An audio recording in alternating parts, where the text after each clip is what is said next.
A'udzubillahiminasyaitonirrajim. Bismillahirrahmanirrahim. Assalamualaikum warahmatullahi wabarakatuh.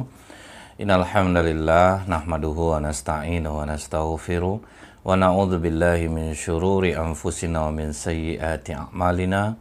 May yahdihillahu fala mudhillalah wa may yudlil fala hadiyalah.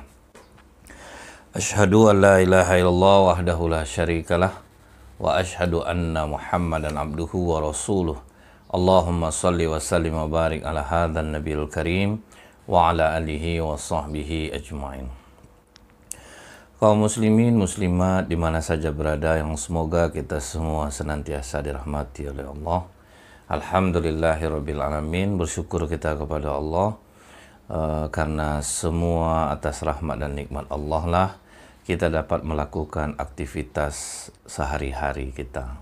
Jadi kita itu wasilah saja, anggota tubuh kita ini melakukan, tapi semua itu atas izin Allah. Ini yang harus ada di hati kita. Bersolawat kita kepada Rasulullah SAW dengan ucapan Allahumma salli ala Muhammad wa ala alihi wasahbihi wasallim. Semoga dengan banyak kita bersolawat, kita akan mendapatkan syafaat di yaumil akhir kelak. Menyambung kajian kita dalam kitab Qisasul Anbiya. Ini kisah masih dalam kisah Nabi Ibrahim alaihissalam, dan ini part yang kedua. Abdul Razak meriwayatkan dari Muammar dari Zaid bin Aslam bahwa setelah terjadinya pembakaran Nabi Ibrahim itu, Nabi Ibrahim selamat, dan Raja Namrud sebagai penguasa tidak ada komen. Jadi dia diam saja, udahlah selamat-selamat lah, tidak ada merespon. Ya sudah selamat, berarti kok sudah diselesai, dihukum pulang.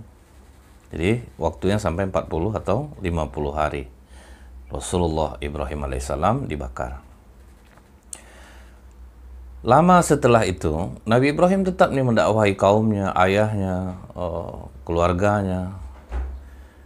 Namun pengikut belum, boleh dibilang belum ada. Sehingga suatu kali Raja Namrud mengundang orang makan. Sengaja diundangnya banyak orang makan, termasuk Nabi Ibrahim. Nabi Ibrahim yang terhimpit ekonomi sampai kesusahan makan. Karena apa? Dia menentang penguasa, otomatis hidupnya sulit. Siapapun orang yang menentang kebenaran, apalagi orang yang berkuasa, bahasa sekarang menentang matahari kau tuh. Nah, jadi ini hampir sama nih, karena Nabi Ibrahim menentang matahari, dia juga heran, loh ini kok Namrud ngundang aku makan. Nah, dibawanya Nabi Ibrahim alaihissalam dalam jamuan itu. Tetapi sayangnya Nabi Ibrahim alaihissalam sama sekali tidak diberi makan. Udah diundang, orang makan semuanya, Nabi Ibrahim tidak makan. Sembari itu Raja Namrud memanggil Ibrahim. Kau ragukan juga ketuhanan aku ini lagi, Ibrahim. Maka kata Nabi Ibrahim, diabadikan Allah dalam surah Al-Baqarah ayat 258. Alam tara ilal ladzi hajja Ibrahim fi rabbih an atahu Allahul mulka idh qala Ibrahim Rabbiyal ladzi yuhyi wa yumitu qala ana uhyi wa yumit. Jadi kata kata Nabi Ibrahim, Allahku, Tuhanku bisa menghidupkan dan mematikan. Kata Namrud, ana uhyi wa umid. Aku juga bisa kok menghidupkan dan mematikan. Kemudian apa kata Nabi Ibrahim? Fa innallaha ya'ti bisyamsi minal masyriq. Tuhanku menerbitkan matahari dari timur. Fa'ti biha minal maghrib. Kalau gitu kamu tolong terbitkan nanti, kalau Tuhanku dari timur ke barat. Nah, kalau kamu silahkan hidupkan, terbitkan matahari itu dari barat ke timur. Maka terdiamlah Raja Namrud, tidak bisa berkata apa-apa. Tuhanku menerbitkan dari timur, kau coba hidupkan, terbitkan dari barat. Malu Namrud. Di hadapan orang ramai dia dipermalukan. Cara dia mematikan bagaimana? Aku pun bisa menghidupkan mematikan. Dipanggilnya dua orang. Satu dibiarkan hidup, satu dipancungannya. Aku bisa menghidupkan mematikan orang. Kata Nabi Ibrahim, gini aja lah. Tuhanku menerbitkan matahari dari timur, kau coba terbitkan dari barat. Baru diam. Dia tidak bisa berkata apa-apa lagi. Nabi Ibrahim pulang dengan tangan kosong. Tapi Nabi Ibrahim berpikir, aduh, apalah perasaan istri aku pulang tanpa membawa makanan, sementara dia sudah kelaparan. Diambil saja oleh Nabi Ibrahim pasir, dimasukkan ke dalam kantong. Paling tidak ini ada harapan lah. Yang penting pulang, ku ajak istriku tidur, ku letakkan kantongnya di situ dulu. Begitu Nabiullah Ibrahim pulang, disambut oleh Siti Sarah. Kata Nabi Ibrahim, sudah kita tidur saja. Makanannya besok saja dimasak. Nabi Ibrahim alaihissalam tidur, Siti Sarah diambil kantong tadi. Ternyata isi kantong itu penuh dengan makanan. Nah inilah berkah dari Allah. Dimasak oleh Siti Sarah.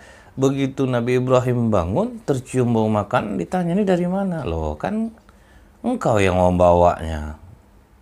Di situlah Nabi Ibrahim bersyukur kepada Allah. Ini rezeki dari Allah. Rezeki yang tidak terduga-duga. Kantong yang pasir isinya berubah menjadi makanan. Zaid bin Aslam berkata, Raja Namrud akhirnya mengirim malaikat Jibril. Jadi udah gondok betul tuh Allah.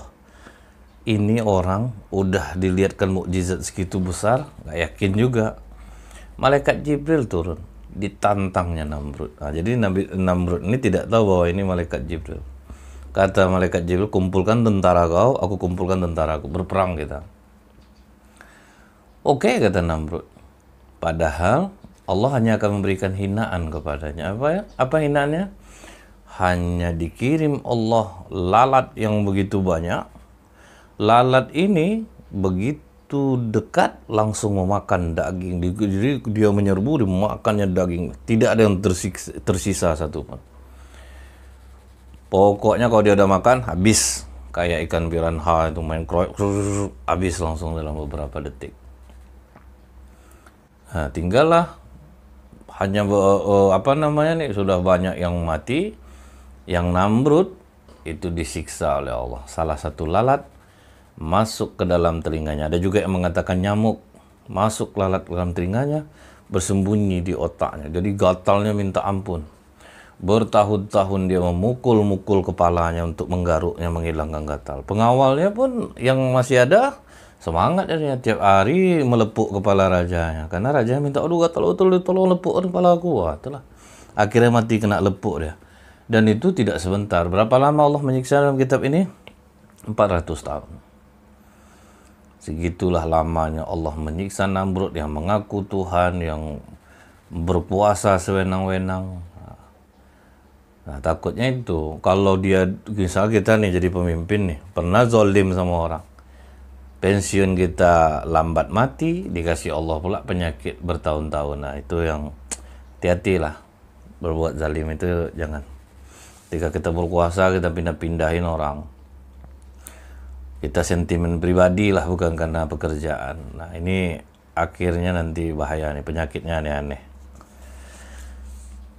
Karena di situ, di daerah ini sudah tidak kondusif lagi, maka Nabi Ibrahim alaihissalam berhijrah. Nabi Ibrahim alaihissalam ini berhijrah ditemani dengan Siti Sarah. Siti Sarah ini istri Nabi Ibrahim, tapi mandul, belum dapat anak. Kemudian dengan keponakannya. Siapa keponakan Nabi Ibrahim? Nabi Lut alaihissalam. Itu keponakan Nabi Ibrahim, anak dari Haran, saudara kandung Nabi Ibrahim. Kalau kita lihat dalam surah Al-Anbiya 71-73, wa najjainahu wa luton ilal ard allati barakna fiha lil alamin. Dan kami selamatkan Ibrahim dan Lut ke sebuah negeri yang kami telah memberkahinya untuk sekalian manusia. Nah, jadi dibawa lah. Ponakan dibawa, istri dibawa, berangkat. Cuman bertiga. Begitu sampai di daerah Syria, nah jadi tidak disebutkan persisnya. Maka Nabi Ibrahim alaihissalam tidak menyangka bahwa di daerah itu dikuasai oleh raja yang kejam. Dikuasai oleh raja yang kejam. Kemudian apa kata orang-orang nih, orang-orang masyarakat sana, begitu ditanya oleh raja yang kejam ini, ada yang masuk ya ke daerah kita? Ada raja. Dia membawa perempuan yang sangat cantik yang belum pernah ada. Nah inilah Siti Sarah itu.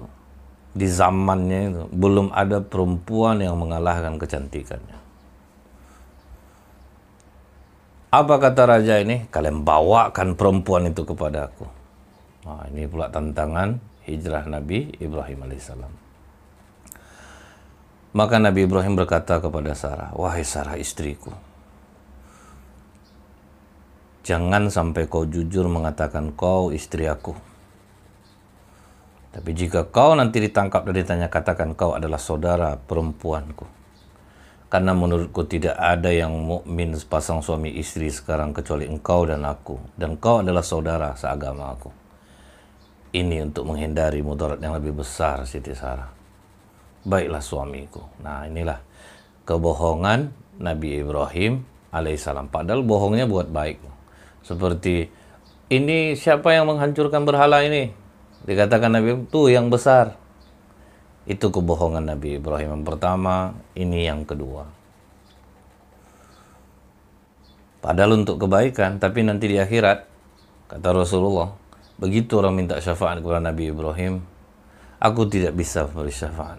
Karena aku pernah berbohong 3 kali. Nah ada kebohongan sekali lagi, aku sakit. Nah, padahal dia tidak sakit, aku sakit.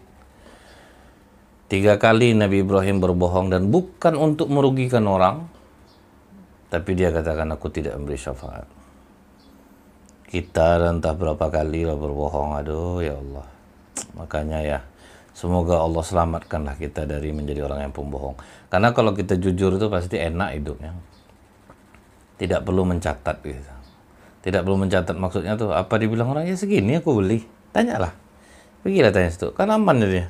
Yang membuat orang banyak penyakit itu pergi, dia disuruh beli bahan bangunan dari kantornya sampai di toko bangunan itu, Pak, tolonglah Pak, bikin nanti kwitansi kosong ya Pak ya, buat harga segini. Sudah berhasil buat segitu, kemudian nanti datang lagi ke kantor, tanyalah ke sana, sampai sana itu wow, jantung berdebar-debar itu, sampai itu lolos. Jadi itu yang buat penyakit. Kebohongan itu dampaknya jasmani rohani kena jadinya. Mata nggak bisa tidur. Dan ini anggarannya, kalau nanti ini dibilang ini jawabannya ini. Jadi malam tuh sibuk itu aja, duit banyak memang, tapi hati rusuh. Kalau tidak rusuh terpancar kepada jiwa. Duit banyak, wajah kusut minta ampun. Kenapa? Berbohong. Ternyata memang betul Siti Sarah ditangkap. Ditangkap, dibawa kepada raja yang tiran ini. Sampai di sisi raja, apa kata raja itu, bernafsu betul dia. Waduh memang cantik kau rupanya. Begitu dia berdiri, apa kata Sarah? Sabar dulu raja. Izinkan saya membersihkan diri dulu. Senang hati raja nih. Padahal apa yang dilakukan Siti Sarah dalam keadaan kepepet seperti itu, dia beruduk sesuai yang disyariatkan pada saat itu, dia sholat sesuai dengan syariat waktu itu. Kemudian dia berdoa, ya Allah, Engkau yang maha mengetahui bahwa aku tidak pernah membuka auratku dan aku hanya menjaga kemaluanku kecuali hanya kepada suamiku Ibrahim. Selamatkanlah aku ya Allah. Selesai berdoa dia keluar. Begitu raja yang jahat ini berdiri ingin menghampiri Siti Sarah, langsung merasa tercekik lehernya. Bangkit takut Siti Sarah, kemudian dia berdoa, ya Allah, jika dia mati maka akulah yang akan dituduh orang membunuhnya. Jangan matikan dia ya Allah. Kembali dia selamat. Dia kejar lagi, terjadi lagi seperti itu, dan itu berulang-ulang. Sampai Raja Namrud mengambil setan yang kalian bawa kemari, pergi, bawa, suruh dia pergi. Maka selamatlah Siti Sarah. Disitulah dia diberikan hajar. Jadi takut raja ini, diberikanlah ada hajar. Udah, bawa hajar ini untuk kalian. Jadi ada 2 versi yang berbeda. Ada yang mengatakan bahwa hajar ini Siti Sarah disuruh melayani Hajar. Yang satu lagi, Hajar dihadiahkan oleh raja ini. Tapi sudah, yang penting mereka bersama jadinya. Selamat Siti Sarah, diselamatkan oleh Allah, maka mereka pun berangkat jalan lagi. Setelah itu Nabi Ibrahim alaihissalam berpisah dengan Nabi Lut. Nah, Nabi Lut dia minta izin, dia pergi dari dari Nabi Ibrahim, dia bawa bekal, dia pun berangkat. Sebagaimana yang kita ketahui bahwa Siti Sarah ini mandul. Kemudian apa kata Siti Sarah kepada Nabi Ibrahim alaihissalam? Wahai Ibrahim, dukhullah Hajar ini. Aku dimandul, berhubunganlah kau dengan Hajar. Aku tidak punya anak. Jadi saya sarankan istri-istri yang mandul jangan pernah memberikan peluang ini kepada suami. Karena kalau kami laki-laki nih dikasih peluang itu agak kencang sedikit itu. Jadi Nabi Ibrahim begitu, ya dukhullah. Oke, kata Nabi Ibrahim. Padahal sebenarnya maksud Siti Sarah ingin menguji aja. Maksudnya itu, oh enggaklah Siti Sarah, kaulah perempuan satu-satunya untuk diriku, kaulah istriku yang kucinta. Tapi ternyata Nabi Ibrahim mengokekan. Diokekan, nikahlah dengan cara-cara waktu itulah. Menikah, ternyata benar hamil Hajar. Nah, begitu Hajar hamil, di situ Siti Sarah tidak bisa menyembunyikan panasnya, ngamuk dia, berantem. Artinya apa? Orang yang poligami itu udah pasti ada keributan, itu pasti ada. Karena menjaga dua hati. Wah, ribut Siti Sarah pada Hajar. Begitu tahu Siti Hajar hamil. Sampai akhirnya Hajar tidak tahan, maka Hajar melarikan diri. Nah, ini di dalam kitab Kisah Sul Anbiya karya Ibnu Katsir ini di halaman 246-247. Hajar lari, malaikat Jibril datang menghampirinya. Wahai Hajar, jangan engkau pergi. Karena kau akan melahirkan seorang anak yang baik dan berilah nama dia Ismail. Nah, itu. Maka Siti Hajar menahan hatinya, dia kembali pulang ke rumah. Siti Sarah bersumpah, pokoknya kau ya, aku bersumpah, aku potong badan kau 3. Maksudnya 3 bagian tubuhmu akan aku potong. Nah, itu janji Siti Sarah, sumpahnya, karena dia emosi kepada Hajar. Ya, jadi sebetulnya memang ya menjadi istri kedua itu ya penderitanya jauh lebih berat memang. Dia harus banyak ngalah, seperti aja ngalah dia jadinya. Ngerti dia, wah ini istri pertama udah mau seperti ini, aku harus banyak ngalah. Memang itulah. Jadi kalau tidak siap jangan. Nah, kalau tidak siap jangan. Karena itu memang berat. Nah, kecemburuannya besar, berulang-ulang pula kadang. Kemudian setelah melahirkan, Siti Sarah diusirnya lah Hajar ini. Pokoknya bawa dia jauh-jauh dari sini. Aku tidak mau dia ada di sini. Pergi, bawa jauh-jauh. Kami tidak mau tinggal bersama di sini. Nah, diusir. Terbayang bagaimana perselisihan di rumah tangga Nabi sendiri gitu kan. Nah, Nabi Allah sendiri ada kecemburuan itu ada. Jadi kalau kita belajar sejarah seperti ini, ya, harus banyak sabar nih. Harus banyak sabar. Yang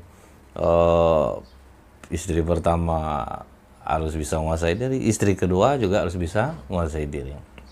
Tahu medannya masing-masing. Ini cemburu, istri pertama cemburu, wajar lah. Dia yang udah lama gitu. Nah, aku jadi istri kedua, ya udah aku mesti banyak ngalah nih. Oh, tapi kan nggak bisa ngalah-ngalah terus. Itulah harusnya, ya sanggup atau enggak gitu. Maka Nabi Ibrahim diikutkan ya. Bawa dia jauh-jauh. Oke, kata Nabi Ibrahim. Aku bawa dia jauh-jauh. Habis pokoknya kau antar dia pulang balik. Kau pulang balik. Gitu. Nabi Ibrahim dengan sabar dia iakan. Nah, jadi Siti Hajar ini dibawa oleh Nabi Ibrahim. Dari Palestina jalan kaki sampai ke Mekah. Bakkah dulunya, gersang. Tidak ada sesiapa di sana. Sampai di Mekah ini, Nabi Ibrahim, apa katanya ke Hajar? Aku pamit, aku mau pergi.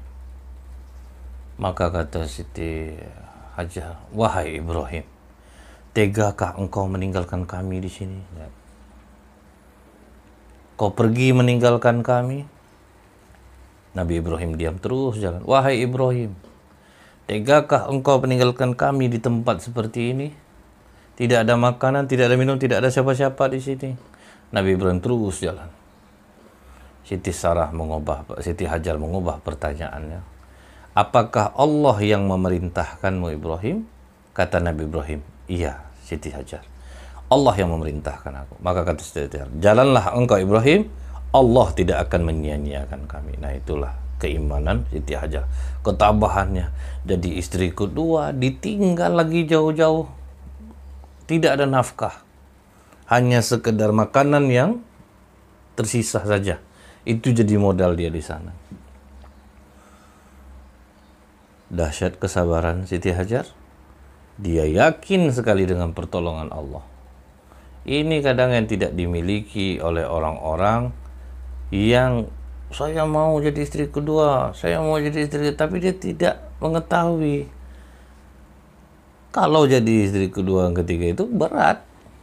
Kalau enggak, jangan sama sekali. Jangan pernah mau. Secinta apapun, sesayang apapun, jangan mau.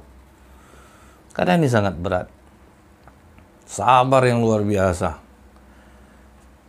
Suruh pergi saja Ibrahim. Allah yang akan menjaga kami. Nah jadi begitu Nabi Ibrahim pergi, sambil menangis, begitu sampai di daerah Saniyah namanya, Nabi Ibrahim pun berdoa kepada Allah. Tadi Nabi Ibrahim betul-betul menyerahkan urusannya kepada Allah. Rabbana inni askantu min dzurriyyati biwadi ghairi dzi zar'in inda baitikal muhawwabi. Rabbana liyuqimus salata faj'al af'idatan minan nas tahwi ilaihim warzuqhum minas samarati la'allahum yashkurun. Ya Allah, sesungguhnya aku telah menempatkan sebagian keturunanku di lembah yang tidak mempunyai tanam-tanaman di dekat rumah Engkau, Baitullah yang dihormati. Ya Tuhan kami, yang demikian agar mereka mendirikan solat, maka jadikanlah hati sebagian manusia cenderung kepada mereka dan berilah mereka dari buah-buahan. Mudah-mudahan mereka bersyukur. Nah ini doa Nabi Ibrahim. Semoga nanti ramai orang ke sana menemani mereka. Semoga itu nanti dianugerahi buah-buahan di Mekah ini. Jadi bukan sia-sia, langsung menyerahkan kepada Allah. Makanya kalau kita punya masalah, kalau kita serahkan kepada Allah, insya Allah kita yakin dengan takdir Allah, masalah kita akan diselesaikan Allah. Tapi kalau kita diskusi sama manusia, itu yang sulit. Kalau kita bahagia, jangankan netizen, sahabat kita sendiri aja belum tentu mereka suka. Di mulut mereka, alhamdulillah, berhasil, kamu di hati mereka sakit hatinya itu. Jadi inilah yang dirasakan oleh Siti Hajar. Dia ditinggal oleh Nabi Ibrahim, tapi Nabi Ibrahim meninggalkannya dengan doa kepada Allah. Siti Hajar dengan keyakinan yang teguh kepada Allah. Pulanglah Nabi Ibrahim. Nah, setelah makanan dan minuman habis, Nabi Ismail alaihissalam bayi ini menangis-nangis. Siti Hajar pun dia lari ke bukit Safa, ke Marwah dulu. Dia ke Safa, sampai di Safa dilihat ada ndak orang yang mintain tolong. Rupanya nggak ada, turun naik lagi ke Marwah, bawa balik lagi. Jadi sampai 7 kali. Nah itulah sejarah sa'i. Makanya kata Ibnu Abbas, falidzalika sa'anna subainahuma. Oleh sebab itu manusia mengerjakan sa'i antara Safa dan Marwah sebagaimana yang disyariatkan dalam melaksanakan ibadah haji atau umroh. Setelah bolak-balik, jadi ada usaha dulu. Jadi bukan diam dulu, bukan doa aja dulu, tidak. Ada yang doa duluan, ada yang memang kita harus mengusahakan. Jadi kita yang tahu porsinya nih. Mana yang pakai doa, mana yang pakai usaha. Untuk cari air ya udah usaha, bolak-balik, tidak dapat air. Terdengar oleh Siti Hajar suara, berhentilah. Nah, jadi ada sampai di sebuah lembah, berhentilah dengarkan aku. Langsung berhenti Siti Hajar. Apakah kau hendak membantu aku? Jadi tidak ada rasa takut, bukan siapa kau. Nah, kalau kita siapa kau? Nyah kau dari sisiku. Tapi ini tidak. Apakah kau akan membantu aku? Maka kata malaikat Jibril,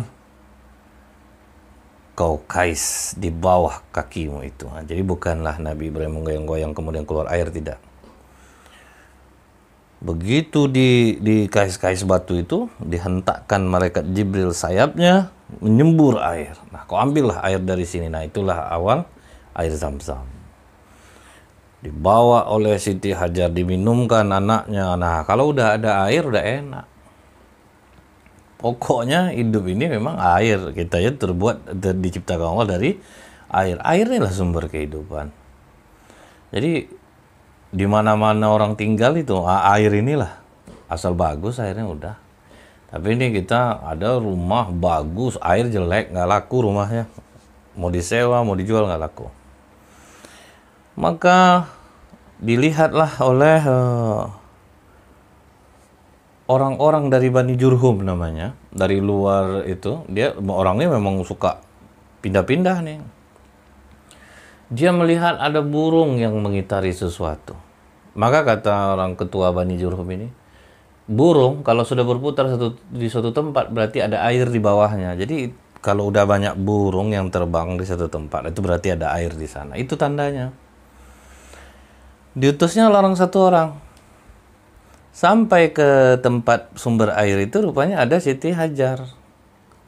Bu, ibu di sini? Iya. Boleh kami tinggal di dekat ibu ini? Boleh, tapi kalian tidak ada kuasa sama air nih. Kalian harus urusan sama aku. Ini aku yang diberikan Allah untuk menemukannya. Oh ya udah, tidak apa-apa bu. Oh, ramailah orang tinggal di sana. Mulailah berdampingan hidup dengan Siti Hajar dan Ismail. Nah, ramai penduduk Mekah jadinya dari Bani Jurhum ini. Nah, dari Bani Jurhum inilah Nabi Ismail belajar bahasa Arab. Nah, sering ngomong sama mereka. Nah, tapi nanti kita ini belum cerita ya, Nabi Ibrahim ada kadang menjenguknya. Ini tidak dalam kapasitas itu dulu. Nanti akan kita ceritakan di part 3 kisah penyembelihan Nabi Ismail. Nah, ini kita ambil datar aja dulu semua. Begitu setelah Nabi Ismail dewasa, setelah dia dewasa, ibunya dia dinikahkan oleh Bani Jurhum dengan anak perempuannya. Nah, udah menikah nih. Nabi Ismail menikah dengan putri orang Bani Jurhum. Ibundanya Siti Hajar sudah meninggal dunia. Jadi Nabi Ibrahim tidak menemukan istrinya ketika meninggal, tapi dia ada mengunjungi. Nanti itu di part 3 akan kita jelaskan. Nabi Ibrahim mengunjungi Ismail anaknya. Cuman saat itu yang ada di rumah adalah istri dari Nabi Ismail. Datang ke sana setelah mohon izin, ditanya oleh Nabi Ibrahim, mana suamimu? Suamiku sedang bekerja. Bagaimana kehidupanmu dengan dia? Payah, kata istri Nabi Ismail nih. Hidup kami susah. Hidup tuh serba kekurangan, Pak. Tidak cukup kami ini. Lihatlah tempat tinggal kami macam ini. Mengeluh dia. Dia keluhkan kehidupannya, dia keluhkan suaminya. Maka kata Nabi Ibrahim, nanti kalau pulang suamimu sampaikan salamku padanya. Kemudian katakan, gantilah ambang pintu rumahmu. Itu pesan Nabi Ibrahim. Baik Pak, pergi Nabi Ibrahim. Nabi Ismail pulang, apa kata Nabi? Sepertinya tadi ada yang kemari ya, rasanya aku merasakan itu. Kata istri, benar, ada seorang orang tua, kusut, tidak jelas bentuk orang tua itu. Terus dia nanya apa? Dia nanya tentang kau. Terus tanya kehidupan kita, aku bilang aja hidup kita memang sulit kok, gitu. Gak cukup-cukup, payah, pencarian kau susah. Apakah dia berpesan untukku? Iya, katanya gantilah ambang pintu rumahmu. Maka kata Ismail, dia adalah ayahku. Pesannya itu maksudnya adalah ambang pintu itu, aku harus menceraikan dirimu. Jadi ini patokannya kau dapat istri pengeluh, tapi tidak usah lah, sabar aja lah. Nanti takutnya gara-gara di sini, oh betul ya, istri aku pengeluh, aku tinggalkan aja lah. Nah ini Nabi Ibrahim pesan sama Nabi Ismail, ganti ambang pintu rumah. Karena istri kalau udah pengeluh tuh susah kita. Dia jadi cerita kan ke orang, dia berani jadi cerita ke orang. Nah akhirnya setelah bercerai, Nabi Ismail dinikahkan lagi oleh dengan putri Jurhum yang lain. Beberapa waktu kebetulan lagi pas Nabi Ibrahim datang, Nabi Ismail sedang tidak di rumah. Maka kata Nabi Ibrahim, kau siapa? Aku istrinya dari orang yang punya rumah ini. Orang yang punya rumah ini siapa namanya? Ismail. Dia kemana? Dia sedang mencari nafkah untuk kami. Bagaimana keadaanmu? Kami sangat bahagia. Kami sangat diberikan berkecukupan. Dia suami yang baik. Dia sangat bertanggung jawab pada kami. Maka kata Nabi Ibrahim, nanti tolong aja sampaikan salamku kepada suamimu, katakan kokohkan ambang pintumu. Dan Nabi Ibrahim pergi. Nabi Ismail pulang lagi, langsung istri cerita. Tadi ada orang tua yang bersih perawakannya. Orangnya ramah. Dia sangat bersih. Dia bertanya tentang dirimu. Terus apa yang kau ceritakan? Aku katakan hidup kami baik-baik saja. Makanan kami daging dan air. Pokoknya hidup kami cukup. Terus apa kata ayahku? Dia menyampaikan salam kepadamu. Kemudian dia katakan, kokohkan ambang pintumu. Maka kata Nabi Ismail, dia adalah ayahku. Ambang pintu yang dia maksudkan, aku harus mengokohkan hidup rumah tanggaku bersamamu. Jadi itu patokan juga nih buat para perempuan yang jadi istri. Jangan suka ngeluh. Karena kalau istri suka ngeluh itu suami kelabakan, rezeki makin kurang, masalah tidak selesai. Akhirnya rumah tangganya gak pernah harmonis. Bersyukurlah apapun yang kita dapatkan. Ingat kita waktu susah. Kadang kita ini aneh, waktu susah bisa hidup apa adanya. Begitu dari kasih senang malah ngeluh ini, ngeluh itu. Namanya hidup itu, di setiap nikmat pasti ada ujian. Udah nikmat hidup kita berumah tangga, masalahnya lain pula lagi. Udah hebat ekonominya ini pula, masalah pasti akan terus seperti itu. Jadi kuncinya terus bersyukur, bersabarlah kita. Insyaallah akan kita lanjutkan kembali. Subhanakallahumma bihamdika asyhadu an la ilaha illa anta astaghfiruka wa atubu ilaik. Assalamualaikum warahmatullahi wabarakatuh.